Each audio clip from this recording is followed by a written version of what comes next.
Welcome to Maranatha Call, everyone. My name is Micah, and I hope you guys are all continuing to look up, to be encouraged, to seek the Lord, because as we believe His coming is any day, it's going to be very soon, and He's preparing our hearts to meet Him. I believe the Lord has given me something to encourage you guys by. In Genesis chapter 32, we read the account of Jacob when he's about to meet his brother Esau again for the first time after many years, and he believes that he is in great peril. And what he does is he sends his family and all of his servants and their possessions across the river. They're camping on a river, and he stays alone at the river bank. And it says that a man wrestled with him until the break of day. And we know that that basically is the Lord Himself. That's where I want to get the encouragement today, is I believe that many of us, we've been going through this period of wrestling with God, just like Jacob. And it varies from person to person over what we are wrestling about. And the things in my own life which have been kind of going on and culminating for the past 3 or 4 years would be too much to get into and talk about. It'd take hours and hours to even kind of scratch the surface of it all. But it's not important right now. What I want to talk about is the wrestle that I've had, and I think many of you are in, with God. And it's not a place that we should be ashamed that we're at. In fact, it's a place that every believer, once they reach a certain point of depth or distance along the road that we are traveling, we're going to come across that place along the river where we will wrestle with God. And it's a good thing. So there's just a few things I want to point out about wrestling to encourage you all that it is a good thing.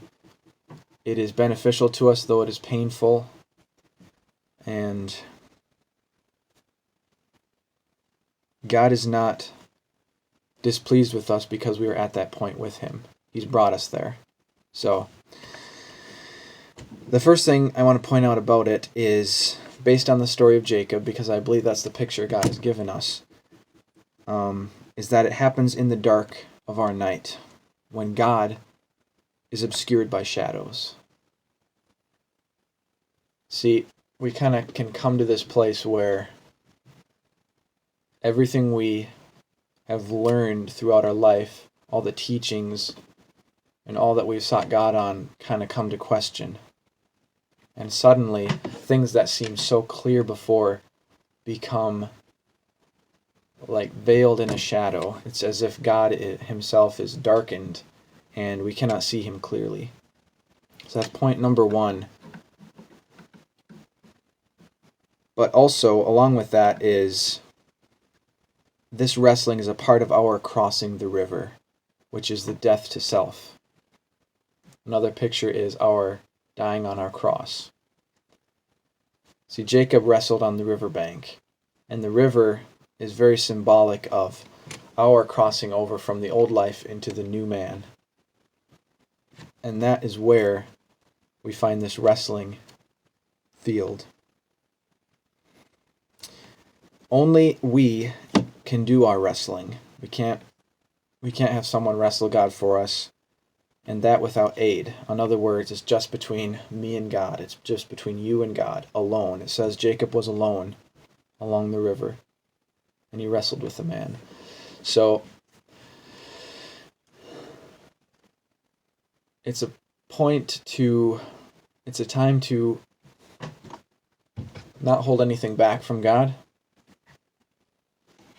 because the very nature of wrestling is resisting one another, a resistance.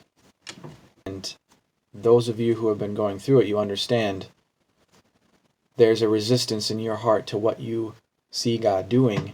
You don't agree with it, you don't like it, whatever trial it is. But there's also the feeling that God is resisting you. In other words, you're pleading with him and you're shouting at him even in anger, because emotions are always running wild as you're wrestling. Anger, fear, etc. And you feel like there's a resistance from God, and you know you're resisting him as well. So that's the very nature of wrestling. If that wasn't happening, we wouldn't be wrestling. So if you're in that time right now, take courage and don't feel ashamed that you've come to this place, because God himself has brought you there. He brings us there, but what is the point of it? Though it can get so dark, there is a point of darkness where it can get to, even in the wrestling, where you can think that even God is the enemy. In other words, there's that point of resistance to where you're like, and only those who have gone there can understand it. God is he's still your dearest friend, but there comes to the point where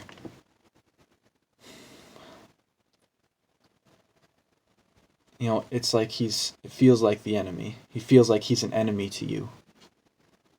But you press on like Jacob. You keep grabbing hold, and God will win, and he will leave us with a blessing.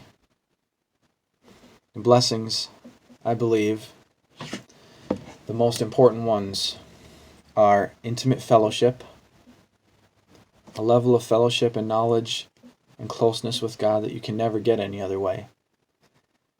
And it comes out of an intense, vivid awareness of his love for you, which is kind of strange to say in the face of you were just wrestling with him.